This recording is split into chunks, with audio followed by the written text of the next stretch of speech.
دوستو آج کی ویڈیو میں آپ کے لیے محبت کا آتشی عمل لے کے آیا ہوں۔ سب سے پہلے آپ نے کرنا کیا ہے، کسی بھی جمعے کے دن آپ نے یعنی کہ مغرب کے وقت اس عمل کو شروع کر دینا، اور عمل شروع کرنے سے پہلے آپ نے تھوڑی سی نیاز بانٹ دینی، یعنی کوئی بھی میٹھی چیز لے کے بچوں میں بانٹ دینی ہے۔ اس کے بعد آپ نے چلے جانا ہے جہاں پہ آپ نے عمل کرنا ہے، تنہائی والی جگہ پہ عمل کرنا ہے۔ پھر آپ نے کرنا کیا ہے کہ سفید کپڑا لینا ہے جو کہ محبوب کا ہونا چاہیے، ٹھیک ہے۔ پھر اس کے اوپر جیسا کہ آپ کو نیچے یہ سکرین پر طلسم نظر آ رہی ہے، طلسم اسی طرح لکھنا ہے، اور اسی طرح نیچے جو منتر ہے وہ بھی لکھ لینا ہے۔ لکھنے کے بعد آپ نے کرنا کیا ہے کہ گول دائرہ لگا لینا ہے، ٹھیک ہے۔ گول دائرہ لگانے کے بعد دوستو آپ نے اس میں بیٹھ کر اس کو جلا دینا ہے، طلسم کو، ٹھیک ہے۔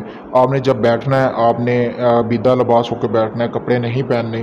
جلانے کے بعد اس کی جو راکھ ہے وہ کسی بھی قبرستان میں آپ نے دفنا کے گھر آ جانا ہے۔ ایک دن کا یہ عمل ہے، 24 گھنٹوں میں محبوب آپ کے پاس ہوگا۔ نجائز محبت کا یہ عمل ہے تو محبوب خود آپ کے پاس آئے گا، آپ کو اس کے پاس بھی جانے کی ضرورت نہیں پڑے گی۔ بہت ہی آسان عمل ہے، اگر اس کو آپ خود کرنا چاہتے ہیں میری طرف سے آپ کو اجازت ہے۔ اجازت کے لیے میرے پیج کو آپ فالو کریں اور میری پوسٹ کو لائک اور شیئر کریں دوستو۔ اگر یہی عمل یا اس کے علاوہ کوئی بھی آپ کا کام ہے جائز نجائز جو آپ کا اب تک نہیں ہوا، تو آخری امید سمجھ کر ایک بار مجھے بھی آزمائیں، آپ کا وہ کام چند دنوں میں مکمل رازداری کے ساتھ کر دیا جائے گا۔ شکریہ دوست۔